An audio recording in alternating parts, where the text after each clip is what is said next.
नित्य शिव है, अनंत शिव है, अनादि शिव है, ओंकार शिव है। शिव ही ब्रह्मा, शिव ही शक्ति, शिव ही भक्ति। जय शिव शंकर जी की, जय माँ पार्वती जी की। आप सभी परम भक्तों को जय श्री सीताराम, जय श्री राधे श्याम।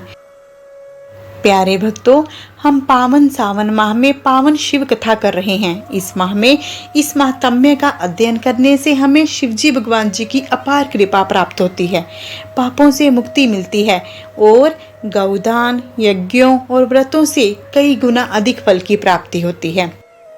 हमने अभी तक श्री स्कंद पुराण में संकलित शिव महात्म्य के प्रथम 6 अध्याय कर लिए हैं। आज हम 7वां और 8वां अध्याय करेंगे। जिन्होंने प्रथम 6 अध्याय श्रवण नहीं किए, वो हमारे चैनल पर अपलोड वीडियो से श्रवण कर सकते हैं। प्रथम 6 अध्यायों में हमने शिवजी भगवान जी की महिमा के बारे में जाना, सावन माह में पड़ने वाले व्रतों, तिथियों, देवी देवताओं के बारे में जाना और सावन माह के रविवार व्रत की महत्ता जानी, सावन माह के सोमवार व्रत की महत्ता जानी। आज हम 7वें अध्याय में सावन माह में पड़ने वाले मंगलवार व्रत, जिसे मंगला गौरी व्रत कहते हैं, उसकी महत्ता जानेंगे और सावन माह में पड़ने वाले बुधवार व्रत की महत्ता जानेंगे। तो आइए भक्तों, 7वां अध्याय शुरू करते हैं। लेकिन उससे पहले दोनों हाथ ऊपर करेंगे, प्रेम से और जोर से बोलेंगे हर हर महादेव। 7वें अध्याय में मंगला गौरी व्रत का वर्णन और व्रत कथा। ईश्वर जी बोले, हे सनत कुमार, अब मैं भौम व्रत का वर्णन करूंगा।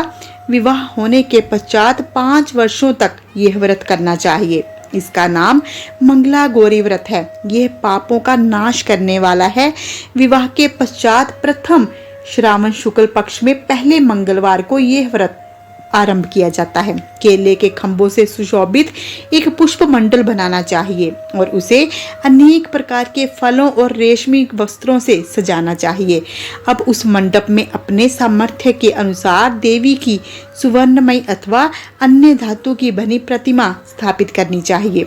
उस प्रतिमा को 16 उपचारों से, 16 दूर्वा दलों से, 16 चावलों से और 16 चने की दालों से मंगला गौरी नामक देवी की पूजा करनी चाहिए और 16 बत्तियों से 16 दीपक जलाने चाहिए। दही और भात का नैवेद्य भक्ति पूर्वक अर्पित करना चाहिए।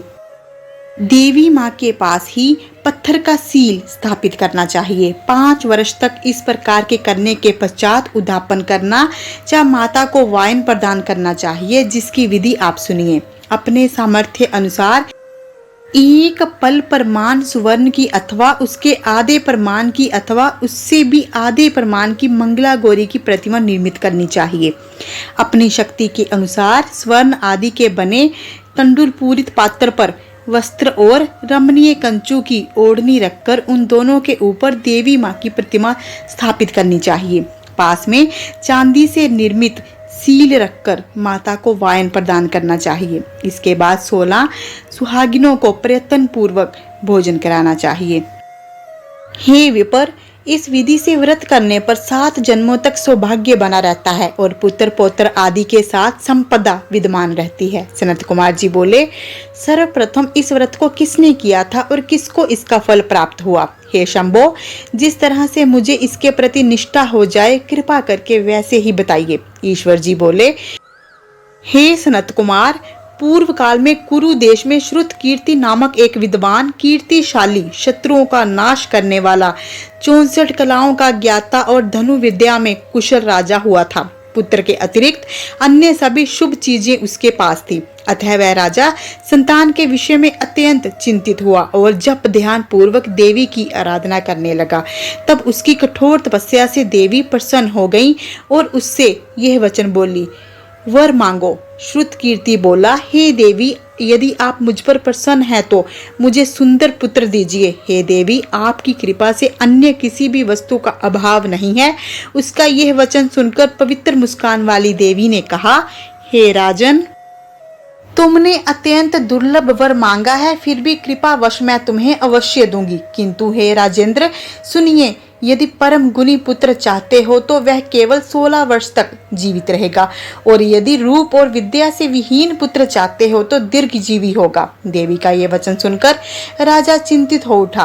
पुनः अपनी पत्नी से परामर्श करके उसने गुणवान और सभी शुभ लक्षणों से संपन्न 16 वर्ष की उम्र वाला पुत्र मांगा। तब देवी ने भक्ति संपन्न राजा से कहा, हे नृपनंदन, मेरे मंदिर के द्वार पर आम का वृक्ष है, उसका एक फल लाकर मेरी आज्ञा से अपनी भार्या को उसे भक्षण करने हेतु प्रदान करो, जिससे वह शीघ्र ही गर्भ धारण करेगी, इसमें संदेह नहीं है। प्रसन्न होकर राजा ने वैसा ही किया और उसकी पत्नी ने गर्भ धारण कर लिया। 10वें महीने में उसने देवतुल्य सुंदर पुत्र को जन्म दिया और हर्ष और शोक से युक्त राजा ने बालक का जात कर्म आदि संस्कार किया और शिव का स्मरण करने लगे।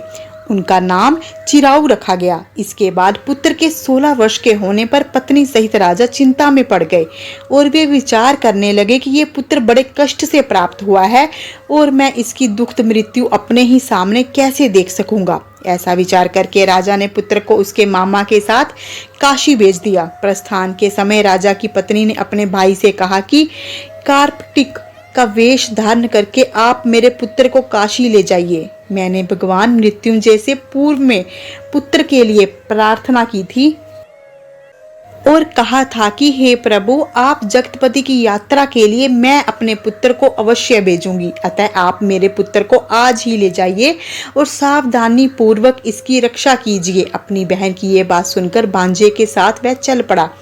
कई दिनों तक चलते चलते वह आनंद नामक नगर में पहुंचा। वहां सभी प्रकार की समृद्धियों से संपन्न वीरसेन नाम वाला राजा रहता था। उस राजा की एक सर्वलक्षण संपन्न युवा अवस्था प्राप्त मनोहर और रूपवती मंगला गौरी नामक कन्या थी। सभी उपमानों को तुच्छ करके सौंदर्य अभिवृद्धि को प्राप्त वह कन्या किसी समय सखियों के साथ नगर के उपवन में क्रीड़ा करने के लिए गई हुई थी। उसी समय वह चिराऊ और उसका मामा वे दोनों भी वहां पहुंच गए और उन कन्याओं को देखने की लालसा से वही विश्राम करने लगे। इसी बीच विनोद पूर्वक क्रीड़ा करती हुई उन कन्याओं में से किसी एक ने राजकुमारी को रांडा यह कुवचन कह दिया और उस अशुभ वचन को सुनकर राजकुमारी ने कहा, तुम अनुचित बात क्यों बोल रही हो? मेरे कुल में तो इस प्रकार की कोई नहीं है। मंगला गौरी की कृपा से और उनके व्रत के प्रभाव से विवाह के समय जिसके सर पर मेरे हाथ से अक्षत पड़ेंगे, हे सखी, वह यदि अल्प आयु वाला होगा तो भी चिरंजीवी हो जाएगा। इसके बाद वह सभी कन्याएं अपने अपने घर चली गईं। उसी दिन राजकुमारी का विवाह था।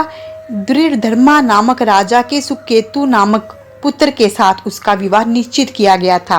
वह सुकेतु विद्याहीन, कुरूप और बहरा था और सुकेतु के साथ आए हुए उन लोगों ने विचार किया, इस समय कोई दूसरा श्रेष्ठ वर ले जाना चाहिए और विवाह संपन्न हो जाने के बाद वहां सुकेतु पहुंच जाए।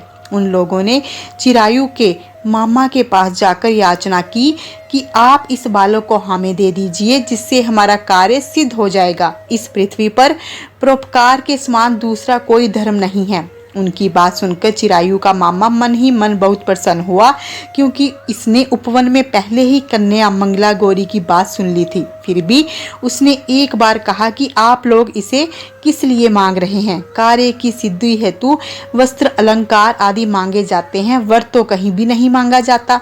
तथापि आप लोगों का सम्मान रखने के लिए मैं इसे दे रहा हूँ। इसके बाद चिरायु को वहां ले जाकर उन लोगों ने विवाह संपन्न कराया।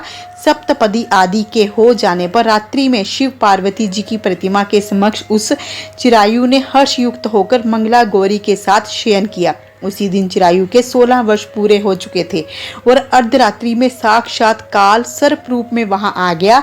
इसी बीच संयोगवश राजकुमारी जाग गई। उसने उस महासर्प को वहां देखा और वह भय से व्याकुल होकर कांपने लगी। तभी उस कन्या ने धैर्य धारण 16 उपचारों से सर्प की पूजा की और पीने के लिए उसे दूध दिया। उसने दीनता भरी वाणी में उस सर्प की प्रार्थना की और स्तुति की। मंगला गौरी प्रार्थना करने लगी कि मैं उत्तम व्रत को करूंगी जिससे मेरे पति जीवित रहें। ये जिस तरह से चिरकाल तक जीवित रहें, आप वैसा कीजिए। इतने में सर्प वहां स्थित एक कमंडलू में प्रवेश कर गया और उस मंगला गौरी ने अपनी कंचुकी से उस कमंडू का मुंह बांध दिया। इसी बीच उसका पति अंगड़ाई लेकर जाग गया और अपनी पत्नी से बोला, हे प्रिय, मुझे भूख लगी है। तब वह अपनी माता के पास जाकर खीर, लड्डू आदि ले आई और उसके द्वारा दिए भोज्य पदार्थ को उसने प्रसन्न मन होकर खाया। भोजन के पश्चात हाथ धोते समय उसके हाथ से अंगूठी गिर पड़ी। तांबूल खाकर वह पुनः सो गया। इसके बाद मंगला गौरी कमंडलू को फेंकने के लिए जाने लगी। विधि की कैसी गति है कि उस कमंडलू में से बाहर की ओर जगमग करती हुई हार कांति को देखकर वह आश्चर्यचकित हो गई।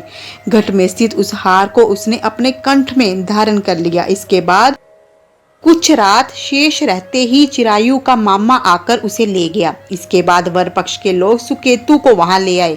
उसे देख मंगला गौरी ने कहा, ये मेरा पति नहीं है। तब उन सभी ने उससे कहा, हे शुभे, तुम ये क्या बोल रही हो? यहाँ तुम्हारा कोई परिचायक हो तो उसे हम लोगों को बताओ। मंगला गौरी बोली, जिसने रात्रि में 9 रत्नों से बानी अंगूठी दी है, उसकी अंगूठी में इसे डालकर परिचायक निशानी देख ले। मेरे पति ने रात्रि में मुझे जो हार दिया था, उसके रत्नों का समुदाय कैसा है, इस बात को ये बताएं। ये तो कोई अन्य ही है। इसके अतिरिक्त रात्रि में आम सींचते समय उनका पैर कुमकुम से लिप्त हो गया था। वह मेरी झांग पर अब भी विद्यमान है। उसे आप लोग शीघ्र देख लें। साथ ही रात में परस्पर भाषण और भोजन आदि जो कुछ किया था उसे भी यह बता दे, तब ये निश्चय ही मेरा पति है। इस प्रकार उसका वचन सुनकर सभी ठीक ठीक है कहने लगे। किंतु जब एक भी बात ना मिली तब सभी ने सुकेतु को उसका पति होने से निषिद्ध कर दिया और वर पक्ष वाले जिस तरह से आए थे उसी तरह से चले गए। उसके बाद अपने वंश को बढ़ाने वाले महान यश से संपन्न और परम मनसवी मंगला गौरी के पिता ने अन्नपान आदि का सत्र चलाया। उन्होंने वर पक्ष का वृत्तांत कानों कान सुन लिया कि स्वरूप से कुरूप होने के कारण लोगों के द्वारा किसी अन्य को वर के रूप में आदर पूर्वक लाया गया था। तब उन्होंने अपनी कन्या को पर्दे के भीतर बिठा लिया। उसके बाद 1 वर्ष बीतने पर यात्रा करके चिरायु अपने मामा के साथ ये देखने आया कि विवाह के बाद वहां क्या हुआ।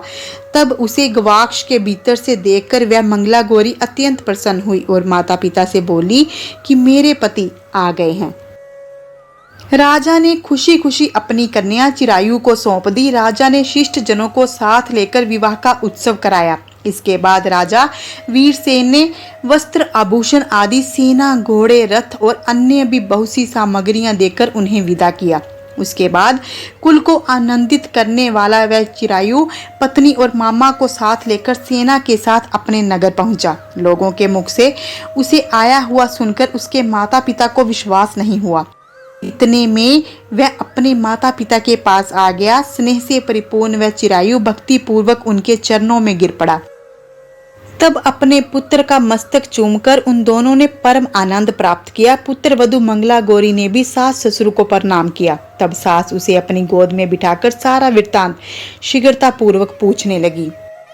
हे महामुने, तब पुत्र वधु ने भी मंगला गौरी के उत्तम व्रत महात्म्य और जो कुछ घटित हुआ था वह सब कुछ बताया। हे सनत कुमार, मैंने आपसे इस मंगला गौरी व्रत का वर्णन कर दिया। जो कोई भी इसका श्रवण करता है अथवा जो इसे कहता है उसके सभी मनोरथ पूर्ण हो जाते हैं, इसमें संदेह नहीं है। सूत जी बोले, हे ऋषियों, इस प्रकार शिवजी भगवान जी ने सनत कुमार को ये मंगला गौरी व्रत बताया और उन्होंने सभी कार्यों को पूर्ण करने वाले इस व्रत को सुनकर महान आनंद प्राप्त किया। इस प्रकार श्री स्कंद पुराण के अंतर्गत ईश्वर सनत कुमार संवाद में श्रावण महात्म्य में मंगला गौरी व्रत कथन नामक 7वां अध्याय पूर्ण हुआ। अगला अध्याय शुरू करने से पहले एक बार फिर से हाथ ऊपर उठाएंगे, जयकारा लगाएंगे, हर हर महादेव। 8वें अध्याय में श्रावण माह में किए जाने वाले बुधवार और गुरुवार व्रत का वर्णन। ईश्वर जी बोले, हे सनत कुमार, अब मैं समस्त पापों का नाश करने वाले बुध गुरु व्रत का वर्णन करूंगा, जिसे श्रद्धा पूर्वक करके मनुष्य परम सिद्धि प्राप्त करता है। ब्रह्मा जी ने चंद्रमा को ब्राह्मणों के राजा के रूप में अभिषिक्त किया। किसी समय उसने रूप और यौवन से संपन्न तारा नामक गुरु पत्नी को देखा। उसकी रूप संपदा से मोहित होकर वह काम के वशीभूत हो गया और उसने उसे अपने घर में रख लिया। इस प्रकार बहुत दिन बीतने पर उसे बुद्ध नामक एक पुत्र हुआ, जो बुद्धिमान, सौंदर्यशाली और सभी शुभ लक्षणों से युक्त था। गुरु बृहस्पति जी को ज्ञात हुआ कि तारा चंद्रमा के घर में स्थित है। तब उन्होंने चंद्रमा से कहा कि मेरी पत्नी को वापस कर दो। अनेक तरह से समझाने पर भी चंद्रमा ने तारा को वापस नहीं दिया। तब बृहस्पति जी ने देवताओं की सभा में जाकर देवराज इंद्र को ये वृत्तांत बतलाया और कहा, हे शकर, आप देवताओं के राजा हैं, अतः अपनी आज्ञा से आप उसे दिलाएं, अन्यथा उस चंद्रमा के द्वारा किया गया पाप आपको ही निसंदेह लगेगा, क्योंकि शास्त्र निर्णय के अनुसार प्रजा के द्वारा किए गए पाप को राजा भोगता है। पुराणों में भी ऐसा कहा गया है कि दुर्बल का बल राजा होता है। गुरु का ये वचन सुनकर चंद्रमा ने कहा, मैं आपकी आज्ञा से तारा को तो दे दूंगा, किंतु इस पुत्र को नहीं दूंगा। शास्त्रों के अनुसार विचार करके देवताओं ने बुध को चंद्रमा को दे दिया। इसके बाद गुरु को उदास देखकर देवताओं ने उन दोनों को वर प्रदान किया, हे चंद्र, अब तुम घर जाओ, ये पुत्र तुम्हारा भी है और बृहस्पति जी का भी है। यह तुम्हारा पुत्र ग्रहों में प्रतिष्ठित होगा। हे सुर आचार्य, आप यह दूसरा भी शुभ वर ग्रहण कीजिए कि जो बुद्धिमान व्यक्ति आप दोनों बुध गुरु का व्रत मिलाकर करेगा, उसकी संपूर्ण सिद्धि होगी। ये सत्य है, इसमें संदेह नहीं। शंकर जी के लिए अत्यंत प्रिय इस श्रावण माह के आने पर जो लोग बुधवार और बृहस्पतिवार को पूजन व्रत करेंगे, उन्हें सिद्धि प्राप्त होगी। इस व्रत में दही और भात का नैवेद्य व्रत सिद्धि में मूल हेतु है। स्थान भेद से आप दोनों की मूर्ति लिखकर पूजन करने से भिन्न भिन्न फल प्राप्त होता है। यदि कोई हिंडोले के ऊपरी स्थान पर आप दोनों की मूर्ति लिखकर पूजन करे तो वह सर्वगुण संपन्न और दीर्घ आयु पुत्र प्राप्त करेगा। यदि मनुष्य कोषागार में मूर्ति को लिखकर पूजन करता है तो उसके कोष बढ़ते हैं, वे कभी क्षय को प्राप्त नहीं होते। इसी प्रकार पाकाल्य में पूजन करने पर पाक वृद्धि और देवालय में पूजन करने से उनकी कृपा प्राप्त होती है। शय्यागार में लिखकर पूजन करने से स्त्री का वियोग कभी नहीं होता है। धान्यगार में लिखकर पूजन करने से धान्य की वृद्धि होती है। इस प्रकार मनुष्य उन फलों को प्राप्त करता है। इस प्रकार 7 वर्ष तक करने के बाद उद्यापन करना चाहिए। उद्यापन से पहले दिन अधिवासन करके रात्रि में जागरण करना चाहिए। सुवर्ण की प्रतिमा बनाकर विधि पूर्वक 16 उपचारों से पूजन करने के पश्चात तिल, घृत, चारु और अपामार्ग और अश्वत्थ से युक्त समिदाओं से होम करना चाहिए। अंत में पूर्ण आहुति देनी चाहिए। उसके बाद मामा व भांजे को प्रयत्न पूर्वक भोजन कराना चाहिए। इसके बाद ब्राह्मणों को और अन्य लोगों को भी भोजन कराना चाहिए। स्वयं भी भोजन करना चाहिए। इस विधि से 7 वर्ष तक करने पर मनुष्य सभी मनोरथों को प्राप्त कर लेता है। जो इसे विद्या की कामना से करता है वह वेद व शास्त्रों के अर्थों को जाने वाला हो जाता है। बुद्ध बुद्धि प्रदान करते हैं और गुरु बृहस्पति गुरुता प्रदान करते हैं। सनत कुमार बोले, हे भगवान, आपने जो ये कहा है कि इस अवसर पर मामा और भांजे को भोजन कराना चाहिए, यदि बताने योग्य हो तो इसका कारण बताइए। ईश्वर जी बोले, हे सनत कुमार, पूर्व काल में अत्यंत दीन और दरिद्र कोई 2 ब्राह्मण थे। वे दोनों मामा भांजे थे। उधार पूर्ति हेतु परिश्रम पूर्वक भ्रमण करते हुए वे दोनों किसी नगर में अन्न मांगने के लिए गए थे। उन्होंने घर घर में श्रावण माह में प्रत्येक वार को उस वार का व्रत होते हुए देखा, किंतु कहीं भी बुद्ध गुरु का व्रत नहीं देखा। तब उन्होंने बहुत देर तक परस्पर विचार किया कि सभी वारों का व्रत तो सर्वत्र दिखाई पड़ रहा है, लेकिन बुद्ध गुरु का कहीं नहीं। इसलिए हम दोनों को चाहिए कि इस शुभ व्रत का अनुष्ठान आदर पूर्वक करें। किंतु हे सनत कुमार, इसकी विधि ना जानने के कारण वे दोनों संशय में पड़ गए। तब रात्रि में उन्हें स्वप्न में इस व्रत की विधि दृष्टिगोचर हो गई। इसके बाद उन्होंने उसकी विधि के अनुसार व्रत को किया, जिससे उन्होंने अपार संपदा प्राप्त की। प्रतिदिन उनकी संपत्ति बढ़ने लगी और सभी लोगों को ज्ञात भी हो गई। इस प्रकार 7 वर्ष तक करके वे पुत्र व पौत्र आदि से संपन्न हो गए। उसके बाद उनके ऊपर प्रसन्न होकर बुद्ध व गुरु प्रकट हुए और उन्होंने उन दोनों को यह वर दिया आप दोनों ने हम दोनों के निमित्त इस व्रत को परिवर्तित किया है, अतः आज से कोई भी इस शुभ व्रत को करे, उसे व्रत की समाप्ति पर मामा और भांजे को प्रयत्न पूर्वक भोजन कराना चाहिए। इस व्रत के प्रभाव से उसे सभी कामनाओं की परम सिद्धि हो जाती है और अंत में चंद्र सूर्य पर्यंत उसका हमारे लोक में वास होता है। इस प्रकार श्री स्कंद पुराण के अंतर्गत ईश्वर सनत कुमार संवाद में श्रावण माह महात्म्य में बुद्ध गुरु व्रत कथन नामक 8वां अध्याय पूर्ण हुआ। हर हर महादेव। हे महादेव, हम हाथ जोड़कर आपसे प्रार्थना करते हैं कि इस महात्म्य का पठन करने वाला, श्रवण करने वाला, हुंगारा भरने वाला सदा अपने जीवन में सुखी रहे, उसकी समस्त मनोकामनाएं आपके आशीर्वाद से पूर्ण हो। जय शिव शंकर, जय माँ पार्वती जी की।